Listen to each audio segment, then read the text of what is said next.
Would you believe us if we told you there is a remote island nation in Europe stuck between the modern and ancient world?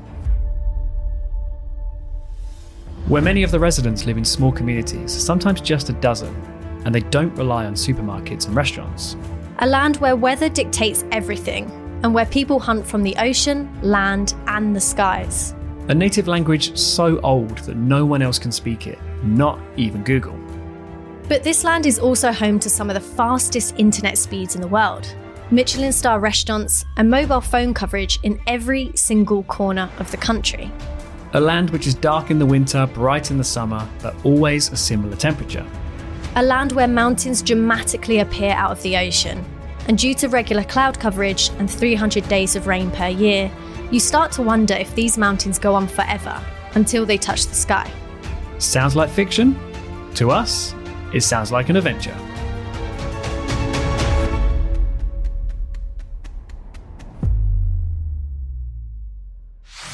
This is an Ant Podcast Management production. Hello and welcome to What the Pho Travel Podcast. I'm Amy. And I'm Nick. We've been together since 2008. And instead of saving for our future, we spent all our money on travelling. What is a pension and should I have one? Strap in as we take you on adventures around the world. From the high mountaintops to reporting from under the deep blue.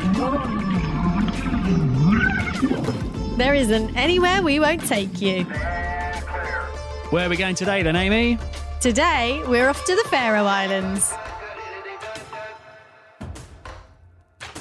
Hello and welcome to What the Pho Travel Podcast with Nick and Amy, Series 1 of this new series. This is crazy. You just said Series 1. I mean Episode 1. Episode 1 of the new series. I clearly am out of practice here. That demonstrates perfectly you're out of practice. I thought we were going to cut and start again then, but let's include... go for it. Let's include the listeners on this. If only you guys knew the trouble we've had to get to this point. We've had equipment problems. About an hour and a half ago, or maybe 2 hours ago, we decided, right, let's record. I'm now feeling like I can't be bothered to do this, but we're here now. Let's do it. We are glad, despite us getting annoyed of equipment, we are very glad to be back with a new series of What the Pho Travel Podcast, Series 5. Thank you for joining us. We are genuinely very excited to tell you about this trip to the Faroe Islands. It's not somewhere that is immediately on people's lists, but after this episode, hopefully it's going to be the top of your list. And we very, very much recommend this place. It will be. It will be top of your list after you listen to this episode. This episode is sponsored by Visit Faroe Islands. Without their support, you wouldn't be listening to any podcast right now. It would not be possible. And although we're working with Visit Faroe Islands to bring you this podcast, you guys know us by now. We are giving you a true reflection of our honest experience visiting these islands, because without honesty and integrity, we have nothing. Nick, we're out of practice. What comes first in these episodes? I don't know. Normally, what we do at this point is some listener shout outs, but we have come to the conclusion that that's only interesting for the person getting the shout out. Everyone else probably thinks that's boring and they probably skip this part. So we're going to skip it. So do you know what we do now, Amy? Game show facts. Action.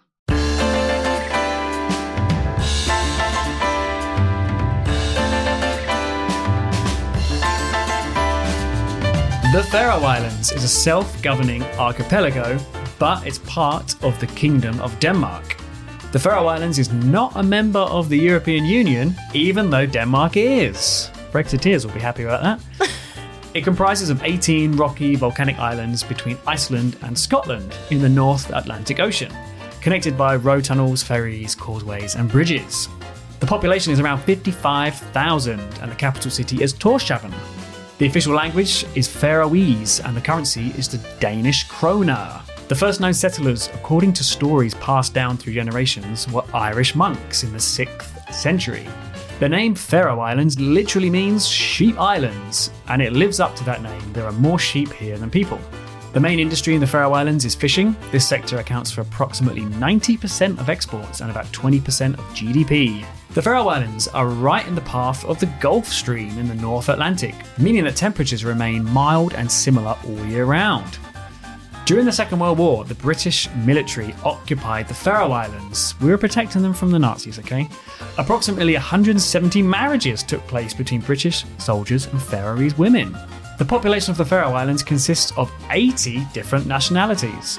The Faroe Islands is one of the world's leading nations in producing sustainable electricity, with over 50% of the nation's electricity deriving from renewable energy sources. Why can't I say electricity? The Prime Minister's phone number is in the phone book, and there is no prison in the Faroe Islands. Prisoners being held for more than a year and a half are sent to prisons in Denmark. Phew. Fantastic. People are a little bit obsessed with sheep, aren't they? Yeah, you get. There's a few countries around the world, Wales and New Zealand. All right, you're kind of stepping over what I was about to say. What do you want to say about sheep? I was just going to say, I feel like people are a bit too obsessed with them. Like, they judge their populations by the sheep. So, like Wales, New Zealand, the Faroe Islands, and they say like, oh my God, there's more sheep than people. But I don't understand why that's so surprising. It's not really a big deal. Like, maybe there's more cows in our country than people. Yeah, but you don't hear people talk about it. Exactly. Cows, ducks. I mean, there's a lot of puffins apparently in the Faroe Islands, which we'll talk about later. And you'll know why I'm using the word apparently. You know, spoiler, we didn't see any. We've heard there are puffins. But why is it not? Did you know there are more mosquitoes in the Amazon rainforest than people? Exactly. This is what I'm saying. Who cares? Anyway, good game show facts. How does it feel to be back? Oh, really good. It feels great. No, I mean it. It sounded like I didn't mean it. It feels really good to be back. Out of practice for sure. It's been over 2 years. But game show facts, I always enjoy doing that. It's the best part of the show, isn't it? Well. Were there any surprising ones for you? Well, yeah, the sheep one caught my... the PM's phone number being in the phone book. Should we try it? We should have given him a call. That's what we're going to do in the show. Yeah, we'll do it later in the show. We'll call the Prime Minister. I feel like you shouldn't say that out loud because now we're going to have to do it. Yeah, let's try it. We'll probably get an answer machine. It's a Sunday, so he's probably not working. Let's try. Wait a minute, you're assuming it's a man. It is a man. Oh, it is a man. Research. All right, I tried to contact him before we went there for an interview, and I got an email back saying the Prime Minister cannot participate in this. He's too busy for us. But you can phone him, so maybe he's not that busy. Let's try it. Okay. All right, later in the show. Oh God, I'm scared. Right, now we're going to be talking to Guri. Hi, my name is Guri Højgaard, and I'm the CEO here at Visit Faroe Islands since 10 years back. Guri is the person helping me with language lessons on this episode, and I need the help because it's a very difficult language. I started with the basics of asking, how do you say hello? Hey. So that's a pretty easy one to remember. How do you say thank you? Thank you is tack. Is there like a really nice phrase that somebody can learn, like maybe a saying that you use here in the Faroe Islands? One word that is very, that people tend to find interesting is the word kanska, which means maybe. And when you live in an archipelago like this, where the weather is the true ruler of the place, then many times things depend on the weather. So that's why the word kanska is very commonly used. And that's also probably why the Faroe Islands during the Second World War, it is said that it was Winston Churchill that gave the phrase, but I'm not really sure whether that's true or not. And that's when they say that the Faroe Islands is the land of maybe. Now we live in a post-COVID world. We use that word a lot as well. Do you want to come to my birthday next month? Maybe. Or go on holiday next year? Maybe. Ganska, yeah. Can I just ask, so the Faroese language, do you know, like, what's its origins? Where does it come from? And is it similar to like Danish or Norwegian or English? Like, where does it come from? Yeah, it is. It's like the old Nordic language. And you could actually say that the Faroese language is the language that was spoken, or very similar to that was spoken in the other Nordic languages, because we have been living very much more isolated than the other Nordic countries. So our language has been it has changed less, or been less influenced by other countries or other languages than the other Nordic countries have. So it's quite similar to Icelandic, and it's very similar to one of the Norwegian dialects as well. And here in the Faroe Islands, we can quite easily understand most of the other Nordic languages, I would say. We start with the Danish in school in the 3rd grade. The Danish language is very similar to the Norwegian and the Swedish language. So that's why we're very easily introduced into the other Nordic languages. Not really a question, but more of something that I've found. So when I go to a new country, I download the language on Google Translate. And you might know that that's the only language I've found wasn't on there. Mm-hmm, that's right. And that's why we launched a campaign back in 2017 called the Faroe Islands Translate. So if you go into our webpage, you can actually write some phrases and then you can hear local Faroese people. Actually, you can see them as well because it's recorded on their mobiles, how they translate different phrases or words. And what I love about that website is it looks like Google Translate and you can see that you've put your Faroese logo over Google's logo. It's great. I love it. Yeah, it was a bit fun. It was a lot of fun doing it. So as you can hear there, it's a very fascinating language. And I wanted to put out a warning now that we're not going to get all names and everything said correctly. We do apologize now to Faroese people. It's a difficult language for us to pronounce. But we're also going to be saying things phonetically as we would read them. And the reason we're doing that is so that tourists that are listening to this, if you want to head to the Faroe Islands, which we very much hope that you do, you'll know where we're talking about. For example, the capital city is called, phonetically, we would call it Tórshavn, but this is the way it's said. Tórshavn. Tórshavn. While we were in the tourism office talking to Guri, we thought we should take this opportunity to ask her what the Faroe Islands has to offer tourists. Well, mainly the guests come for the nature, but they more and more also come for the culture because they see that we do have a lot of things to offer, both in terms of music, in terms of art, design, and etc. We don't really have that many monuments. Well, I would say that the nature is our monument. We tend to say that we don't have any pyramids in the Faroe Islands. We don't really have that, but the nature is like 60 billion years old, and that's what people come here for. And also, we don't really have that many spas either. We only have one up at the Hotel Faroe. The rest is outside spa. So we like to do something differently. I don't think that our strength would be in just copying what everyone else has. And that's what we try to do in many of the things that we do offer to our guests, both in terms of one thing that we call heimablutne, which is, you could translate it to that you're welcome to come and visit people.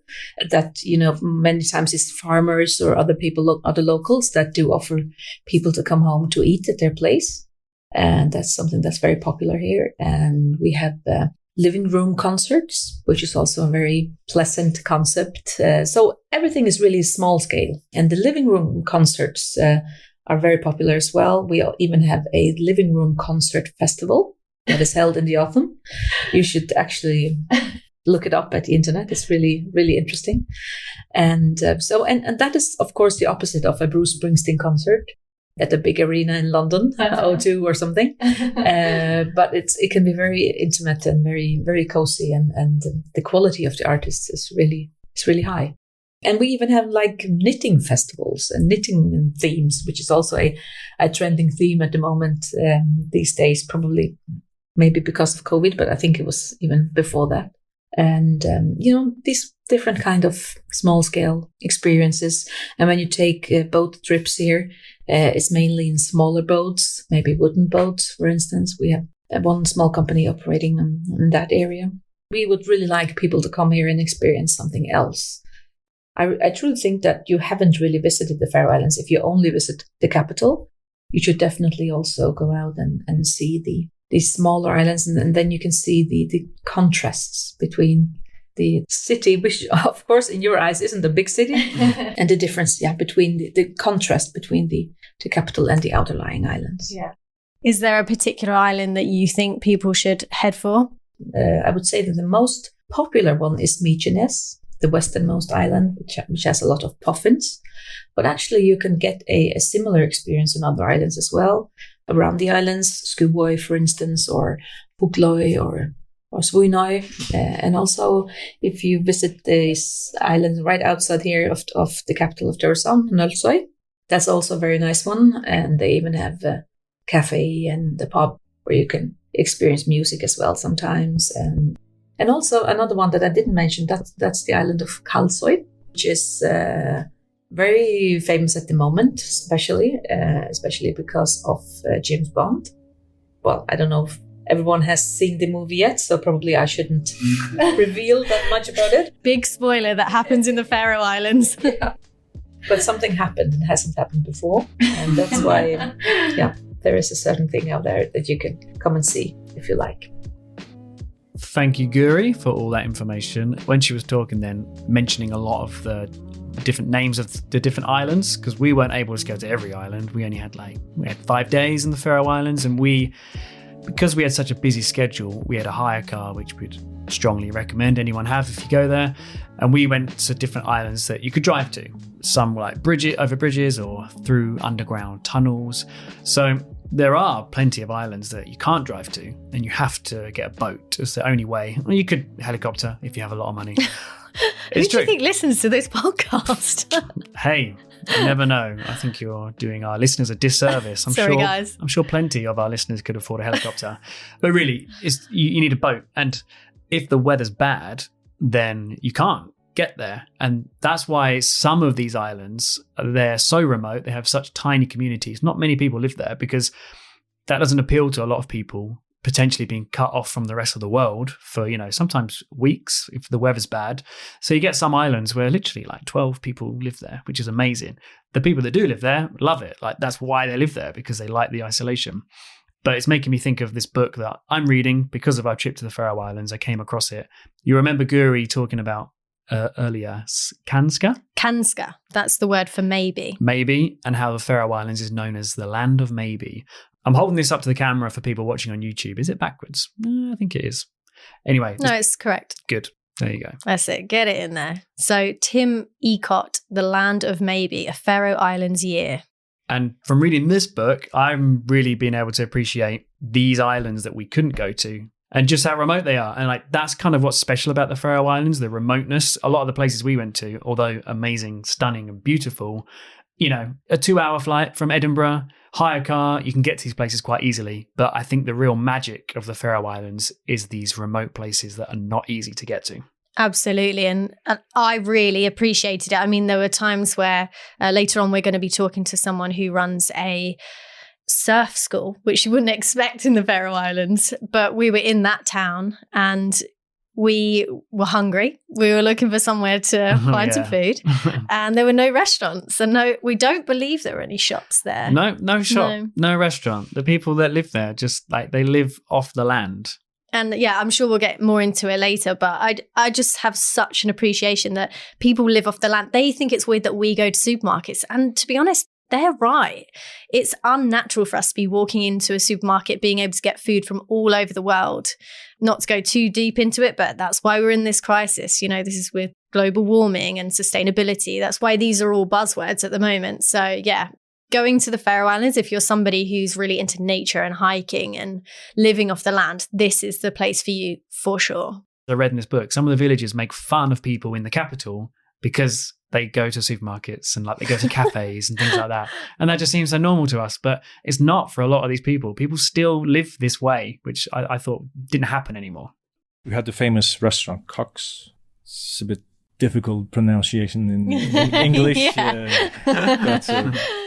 More on the Cox restaurant in a few minutes. But we first met Siggi at the Panama Cafe in central Tórshavn, or should I say Tórshavn. It's a trendy little bustling coffee shop with a farmhouse interior. And after a drink and a football chat, which obviously I loved, we headed to the local library to ask him about a problem that the Faroe Islands have had to overcome in recent years. My name is Siggi Einarsson, and I'm a journalist for Dimalathing, the oldest newspaper in the Faroes, Dawn in English. Many of the young people moved away and still do, but now they come back after education and so. But people have always traveled abroad for studying and for work. So it's quite, we call it a good old brain drain. That's an issue here as well. And it became an issue for about 10, 15 years ago that they saw a negative development that too much of the youth were traveling away and they would rather work other places than here. So they set up some initiatives, some experts. I think they had about 50 initiatives how to get people to stay here and maybe get people back. One of those were to have more education here. So the University, Faroese University, a small university, they have more courses now, and then take their masters abroad. Because scientific research says that if you're only abroad 2 years, then you have more tendency to move back to where you come from. Instead, if you were abroad 5-6 years, then people have met someone and they have kids. They won't move back because they have a family, another place. That's normally the culprit. Normally, if you fall in love, you'll do anything. You'll learn a language or move house for someone, won't you? Yeah. But also business-wise, I think there was a change about 10 years ago. The Nordic cuisine and the Nordic became more more popular. I think it was an eye-opener for the Faroese people as well. Okay, we can do something. We can be part of this Nordic. Nordic is cool. So more businesses have been started here. More ET, that's computer science and such.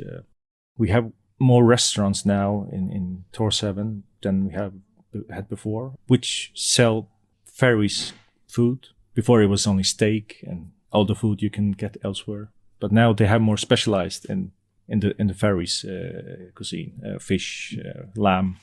Just 15 years ago, there were people from Germany, Denmark, England who asked us, "Where can I get your local fish in the restaurant?"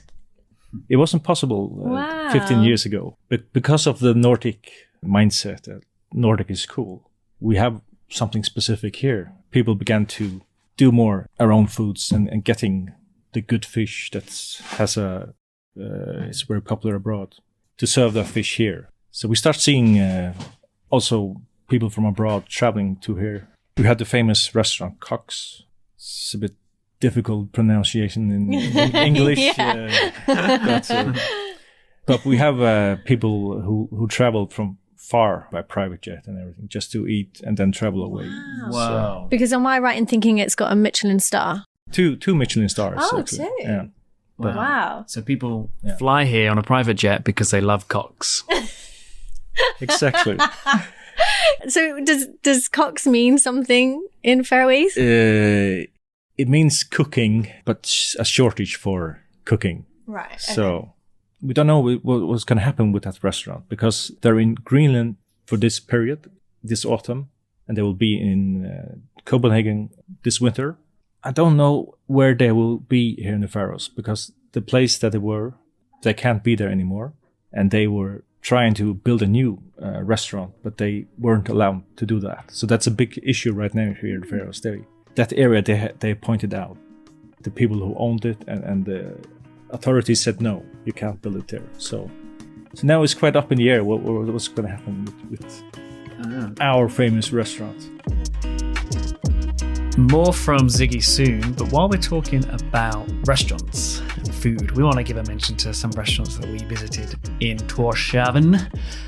We were very impressed, weren't we, Amy? We really were. Like, I'd say if you're a foodie, if that's why you travel, you definitely need to go to the Faroe Islands because you just heard there's a restaurant with 2 Michelin stars, but actually the fine dining in the Faroe Islands is actually insane. I feel like they really care about the food, but it's not kind of up yourself fine dining where you have to wear like proper nice clothes and you feel all uptight when you're in there. The ambiance and the vibe that's in there, everything's really nice and calm, and it's just, this is my favorite type of restaurant. It's about the food. Obviously you want the restaurant to look nice, you want the decor, all of that, but you want to put people at ease, and I really feel like every single restaurant we went to in the Faroe Islands did that. And they were all just kind of like really nice, cozy places that kind of where you'd get inside, where it's cold outside, get all cozy. And it's quite casual. It's not very formal. But some of the food on offer was amazing. I've actually never had bread with so much, just bread, no butter. Like, I didn't realize bread had so much flavor. Yeah. Like what we're used to buying in the supermarket. But that's the first thing I was impressed with. But the first restaurant we went to was a place called Arstova. Yeah, phonetically. Do you want to spell it out? Yeah. Because Double A, that's a curveball. Aarstova. Arstova.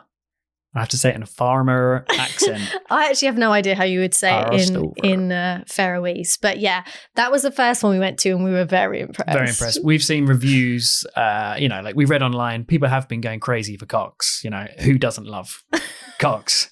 But some people have said, oh, this restaurant, Arstova, this is the best one on the island. Like, I'm not saying that was our opinion, but that's what we've read. It's that good. And I think I remember a lamb in there being particularly good. Oh yeah, the lamb. And also some of you might know, I'm not sure if I mentioned it on previous series, but for allergy reasons I have to be gluten free, and I just think it's good for any travelers out there, because traveling when you have an allergy is an absolute nightmare, because lack of communication, if you can't speak the same language, you can't check what the ingredients and all of that. But I would say it was relatively easy, well, especially in restaurants, it was easy to be gluten-free. Any chef was happy to adapt for me. So don't think I'm a hipster because I was going to say legally I'm not allowed to eat gluten. No, I've been told by a gastroenterologist. I get so much grief from people. They think I'm just being a hipster, but I'm not. I actually do have an allergy, so I can't eat it.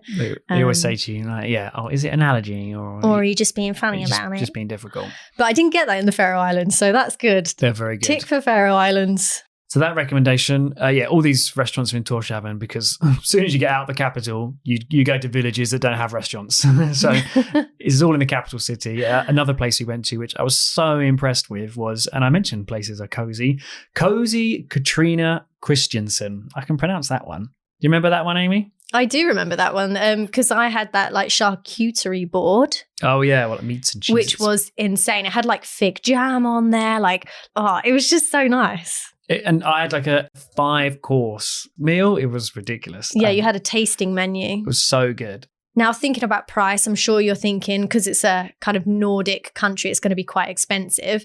And I would say if you've been to Denmark, that's definitely more expensive. Like we said, the Faroe Islands use the Danish kroner.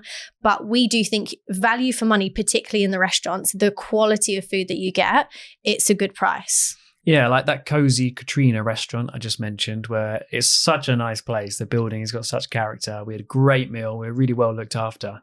I had a 5-course menu for £57, which I know, it's not cheap, but that's not crazy expensive at all for really good, high quality food in a really nice restaurant. I think in a Nordic country like that, £57 is good value. And actually, one of our last nights, we went into that Thai restaurant. Do you remember? Yeah. And we kind of got a takeaway of a few different dishes. I think that came round to about £40 for both of us. Yeah, I remember. Yeah, £20 each. Yeah. And again, it's actually some of the best Thai food I've ever had, despite being on like an island millions of miles away from Thailand. It was very good. But I'm not sure if we're mentioning this later in a particular section, but there is a big Thai or Asian community in the Faroe Islands. I believe Siggi is about to tell us about that. Oh, well, I'll shut up then. Let's get back to Siggi. Is it true? I've heard it's difficult, if you're a man, to find a wife. Or a woman who wants to find a wife. Yeah, you're right. Anyone who wants to find a wife, it's difficult, right? And why is that? Around the world, it's almost majority of women in every country, but here in the Faroes, it's the opposite around. We are more men than women.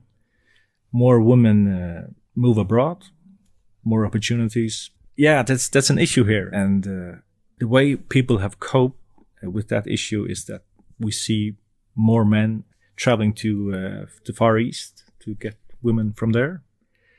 Some make commitments online or meet them online, and then they move here. And we see quite a lot of Asian people here, Asian women. Like they're also a workforce in the primary sector of taking care of fish in the fish factories. So quite a lot of Asians are working there as well. Interesting. And do you think, is this an arrangement where actually is best for both that, in this scenario, a man and a woman, it's best for both of them because the man has a wife, but the woman enjoys a more secure, like a better life here in the Faroe Islands? Do you think that's fair? Yeah, we have had some issues with some domestic violence of these women who come here. Maybe the men aren't that nice that they should be. But yeah, they move here because maybe a better life, because many of them, they send money back to the home country, to their families. We know that for a fact. But the cases where there is domestic violence, I think the Faroese, we need to look more into that. What kind of home are we presenting them when they come here? So moving, kind of staying with Faroese people, but in your opinion, what is characteristic of Faroese people? What are they like in general? Yeah, we're not so Northern European like everyone else. I think we have more like South European mindset, like mañana. If not today, then tomorrow. Because everything around in the Faroes evolves around what kind of weather we have. You may look outside, it's great weather. Okay, I'm going to do this today. But 5 minutes later, it's raining cats and dogs, and you have to do something else. So the Faroes are that's normal for us, that we can adjust how the weather is.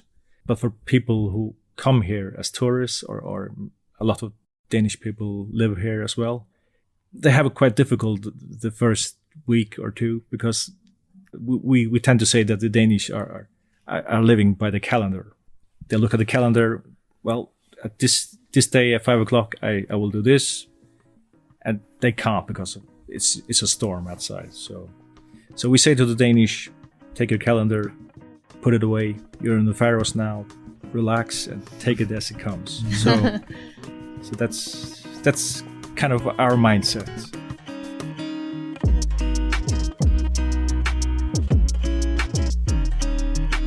So you lived in Copenhagen, which I know is quite common for Faroese people to do. You don't need a passport to even go to Denmark. First of all, did you enjoy your experience there? And why have you decided to come back home? I was living a happy life in Copenhagen, wife, kids, and the car and the apartment. But then COVID came knocking on the door. The work I had, a third of us got the sack. Oh wow! So it was very strange working there.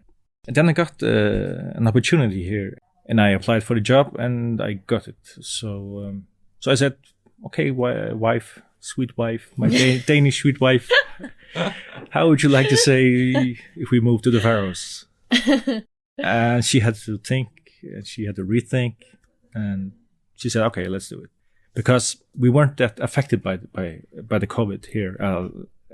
We had quite a normal life, even though COVID was all around us. And so we moved back here, and we lived a quite normal life, actually, not affected by the COVID. Is there any crime here? Do you lock your houses? Do you need to lock your front door? You don't know where I live, but it's best to. Yeah, but I don't lock. No, we don't. Sometimes my wife said, "Oh, did you remember to lock it?" I said, "No, I forgot." But we don't lock our houses. So interesting. So, but if a thief should come here and steal anything, we would know who it would be. So, and they can't get away from off the islands. Yeah, because of the island, people will soon find out who the thief was. You've got the best neighborhood watch in the world. Yeah, I think so. It's the social control is quite big here. So. Wow. Yeah. Well, where we live in the UK, in Manchester, we love it, but you need to lock your house. Absolutely. Yeah.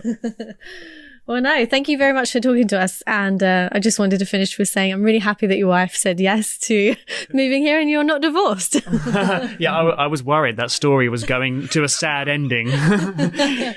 I'll keep you on your seat. Edge of our seats. Siggi, he was a bit of a lad, wasn't he?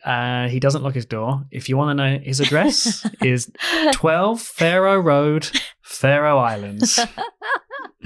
He was good, wasn't he? He was, yeah, we really enjoyed our chat with Siggi. He was a lad. I liked it. He's like, please, sweet wife, will you move to Faroes with me? And good for him speaking up against violence against women as well. Absolutely. Go on, Siggi. Good guy. Now let's move on to another very interesting guy, Kristian. So we knocked on your fridge, sorry. It's okay. It's a protected house, so we can't change the outside of the house. Wow. okay. It's amazing character. It's a beautiful house. Come in. Should we take our shoes off? Yeah. Yeah. You've been here for a while, then you know that. Well, we do the same in our house. It's really dirty, though. We've been away for 3 weeks in New Zealand, so we... Oh, nice. Amazing.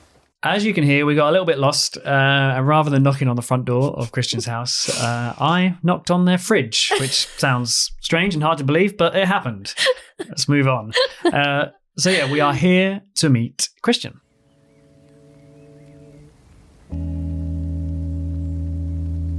Hello, my name is Kristian Blak, and I'm one of the founders of the record company that is the musicians' record company. It's called Tutl. Yeah, so firstly, can I ask, what is Tutl? Well, the name is the sound of rippling waves and rippling small stream. So it's a poetic title of the record company. We have had some recordings in the jazz club in the 70s. In that jazz club, we released LPs. After 2 years with quite some activity, 10 recordings, we thought it was better to make out of these recordings a dedicated label, and that's how it started. So what does it look like today? It's a record shop? Well, the shop is part of the record label. It's not two different things, and that's also where we work. Our shopkeepers, of course, but most of the time they are making promotion of music that we release in the Faroe Islands, and it's a lot to do, more than we have time to. What genres of music are people making here in the Faroe Islands? The majority of the releases is indie, singer-songwriters, and rock, metal. But the other genres are very much alive, classical and jazz and folk music. And ethnic music is very important for us because to make documentation of the ancient music from here is also very important. Is it all in the language, Faroese? Or if someone wants to be popular, do they make music in English? When I say popular, I mean popular around the world. The idea is that if you want to connect to the rest of the world, you have to express yourself in English. But it has proved not to be necessary. Many of those that sing in Faroese, they have a popularity. The best known female singer is Ivor, and the best not selling, but the most listened to tune is in Faroese, the Tutl Records. No, it's simply so good that you can't avoid falling in love with that tune. So your wife is, sorry, I'm assuming she's your wife, yeah? She's giving you a prompt on a piece of paper and it says, Marius? Who's Marius? Marius is a singer-songwriter. He has quite a following, not in the same amount as international, well-known, but he began as an English language singer and is doing all his recordings now in Faroese. If you express yourself in English, you jump in among tens of millions of others. If you're singing in your own language, so small a language as the Faroese, you're one out of maybe 100. And if it's good enough musically, then a lot of people in the world don't focus so much on the language. So on our way here, we walked past Tutl. I hope I'm saying it wrong, but there we go. Obviously, we're tourists here. Can anyone go in and listen to music, or is there any way that we can go and interact with the label/store? You can go into the shop and listen to all the music that you can, and you can ask the people in the shop for any advice. Many come into the store and say, we would like to hear some Faroese music. Yeah, we only have Faroese music. I definitely think I got the name of his record label completely wrong when we were there, but to be fair, it's like the first time I heard someone say it. But I think I've got it down now. I think we should have a mini competition of who can say it better. I'm up for it. And any Faroese people listening, then please get in touch and vote who got it right. So Tutl, that's how I say it in English. That's the word that we're saying. Okay, so this is my go. Ready? Tutl. No, I know that was wrong. No. No, that was totally wrong. I need another try. Wait. Tutl. Almost. I think it's more like tutl. Tutl. Tutl. Tutl. Tutl. Yeah, that's what it is. Okay, right. This is my official entry into the competition. Tutl. Tutl. Oh, they were two very good ones, actually. Some good tootling. So if you're Faroese, let us know who won that competition. So it turns out Kristian not only can talk the talk, he can walk the walk as well. He got some skills on the piano. The things those fingers can do.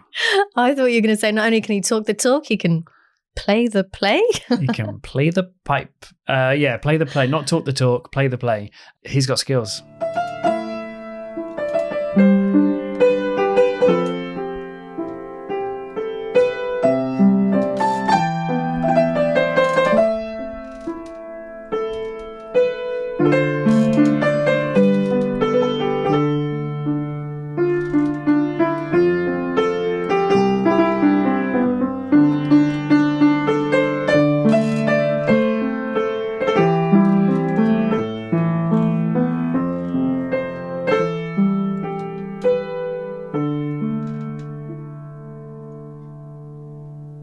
Just beautiful. It was really good. We were so impressed with his piano playing skills. Honestly, it was so nice. And just as we were saying our goodbyes, Kristian handed Amy a CD. I think he's giving it to you. I think. Oh, really? I think he said. Oh, are you sure? Yeah, and this too. Oh my god. And that, and like an LP like record. Yeah, but this is the. Wow. Oh, this is the remix one. Yeah. Yeah. That's very nice of you. Yeah, it's very nice. Thank you so much. Thank you very much. We've got 2 presents. Yeah. Wow.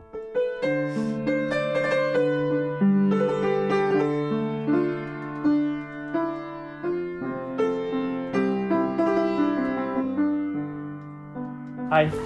Are you Marianna? Yeah. Hey. Yeah, Nick and Amy. Nice to meet you. Hi, my name is Marianna Winter, and I am a singer, songwriter, and artist from the Faroe Islands. Now, Marianna not only works at Kristian's record shop, Tutl, but she's also a signed artist with them. Today in the studio, she's joined by her guitarist, producer, and boyfriend, which is all the same person, by the way, Arachna. I'm pretty sure I'm saying that correctly. Apologies if I didn't. So Arachna for What the Pho exclusive performance of her brand new single, Consequences. Now, what you're about to hear is exactly what we heard. This was recorded while we were there in front of us, and she did it in one take.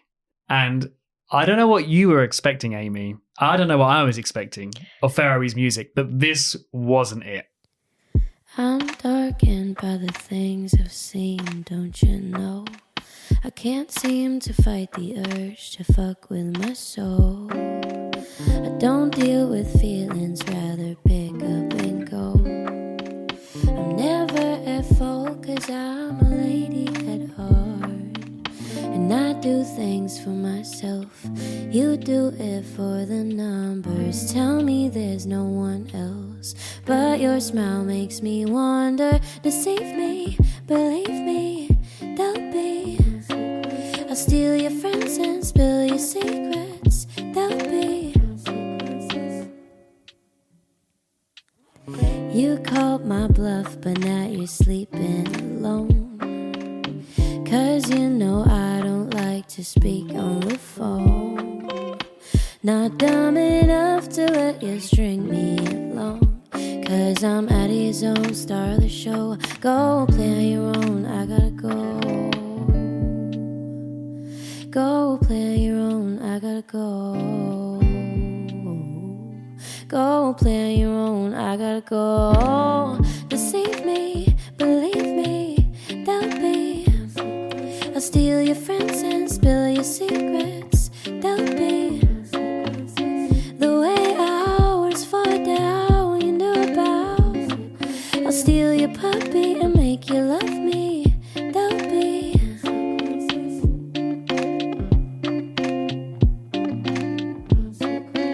I'm obsessed. So before we played, Nick just said, I'm not sure what you're thinking, Amy, but yeah, I mean, Nick set this up, so I didn't know what was going on. He was just like, oh, we've got this local Faroese person and they are given us a show of local music. So I actually really was going in expecting kind of like folk, old school music. Could have been some bloke playing the spoons. Absolutely. I was ready for anything. And I kid you not, I am not just saying this. I never thought in a million years I would find like my perfect artist. And I don't use the word perfect very often. This is exactly the style of music that I love. Female singer, female empowerment, like really sassy, R&B soul kind of thing. And I thought it was great. But Nick, can you just tell me your favourite line in that song? Because you sing it quite a lot actually around the house. I steal your puppy and make you love me. Consequences. So yeah, I mean, Marianna, if you're listening, you've probably noticed on Spotify that you've had quite a few more download or streams on Spotify in Manchester, England. That's because I keep playing your music around the house. We were so impressed. She was so good. Yeah. And Arachna as well. Like he's an absolute natural on the guitar. But let's find out a little bit more about them. A question to both of you, really. A musician, singer, songwriter, growing up here in the Faroe Islands. What is a realistic goal or dream? Is it to be like famous here in the Faroe Islands, famous in Europe, famous in the world? Goal is definitely to get the music as far out there as possible, which today is as well through like publishing and sync and TV shows and movies and stuff like that, but also playing live around the world as much as possible. Right now we're playing a lot in the Faroe Islands. We've played a couple of gigs in Copenhagen and hopefully doing a UK show next year as well. Yeah, we have really great connections with like showcase festivals, so it's really easy to get from here to showcase festivals around the world. So yeah, the world is definitely a possibility for any band here. I want to know, where's the UK show? Because I want to come to it, please. Yeah, you have a new number one fan. I am so happy. The UK show, I can't disclose yet because it's not 100% yet. It's like at that 90% maybe. But I will let you know as soon as I know. Backstage passes? Yeah, definitely. You can come do a podcast on my concert, just like about me. Yeah. Right? You can name the podcast something else, right? What, the Marianna? Or No, sorry. Marianna, yeah. the podcast. Exactly. Has anyone told you this before? I can hear in your voice, and maybe this is where some of your inspiration or influence has come from. I think when you sing, and actually when you talk as well, it sounds like you have a bit of an American accent. Have you heard that before? I do. I am half American. So I was born in LA. My dad's American and Faroese in a sense, kind of.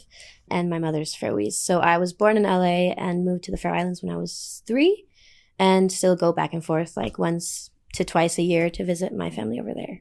Wow. I mean, those are two very different places. Yeah. Can you comment on that? Or like what you like about each place and maybe things you don't like? Like, are you happy living here in the Faroe Islands? I'm really happy living here, especially now. I feel like when I was younger, it was kind of tough because you like have this other country you usually visit where there's a lot happening and it just like it's bigger and there's a lot of cultural stuff. Whereas in the Faroe Islands, it didn't used to be so interesting. We didn't even have a lot of cafes or restaurants or concerts and stuff like that like 5 years ago. So a lot of things have changed the past years, and also through the pandemic, it's definitely been like you just feel like extremely grateful that you live in a country where you're so well off, both like with the politics and infrastructure and everything, but also just that we're so isolated in a way kind of came in handy at that time. So now I'm really happy to be here. It's definitely a difference. And I feel like my music doesn't really sound like Faroese music normally. Like Faroese music would be a bit more, I want to say like cold or like gray, and kind of, you would kind of hear the dark winters that we have and the storms and everything. Whereas mine is a bit more sunshine California in a way, I think, which is how I describe the music as well. It's kind of like the heat from LA with a little bit of Nordic winds or whatever you want to call it. Yeah, winter. Yeah. I have a question about growing up here in the Faroe Islands, which actually isn't about music. Okay, you'll understand this. Coming from a big country with millions of people to then living here, growing up, when I say growing up, maybe teenagers, early 20s, is it difficult to like date, find a boyfriend, find a girlfriend because the population's so small? Is that an issue, or am I being silly for thinking that would be a problem?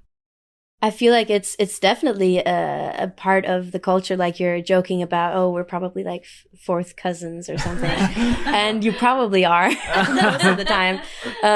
But it's helped that a lot of people have met people outside as well to kind of regenerate our bloodlines and everything. It's very good for the country and for everyone.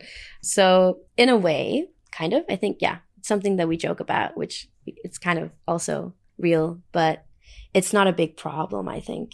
Any dating problems for you, or have you never had a problem dating? I've been dating this one for 6 years now. Oh, you're together? So, we didn't know. No problems at all. No, cool. Not yet. We're lucky. Yeah. It's always good to find out that you're not dating your cousin, right? It is. Well, for a future episode, we've done a DNA test, but I'm not going to tell the listeners now if it turns out me and Amy are related or not. Yeah, you're going to have to just wait for that episode to work that one out. But no, this can actually be quite a problem in small nations. Like when we were in Iceland, we found out that they have an app that if, say you're out on a night out and you meet someone, you think, hey, I like this person, I kind of want to go home with them. You can check on the app if you are genetically related, which is funny, but it's also very much needed, right? I think it's fascinating. And, living where we live, as most people do in big countries with millions and millions of people, it's not a problem that we have to think about, but other countries do. I think it's really interesting. That's it for part 1 of our Faroe Islands adventure. This is what's coming up in part 2. Where is everybody? Like we just heard about these people, like maybe gays and stuff like that. Yeah, it's very controversial. There's no bad men like Prince Andrew wandering around. And on the top, there where you can see the green grass, there is a puffin colony, but unfortunately just now without puffins. If you start surfing here, you can surf anywhere in the world. Skål. Skål. We'll see you there. Before we wrap this up, we've got a question for you. Is your boy Tarquin going on a gap year? Is your gal pal Rachel off to eat, pray, love herself silly? Then the best way to support this show is to share it with all your travel buddies. Thanks. Bye.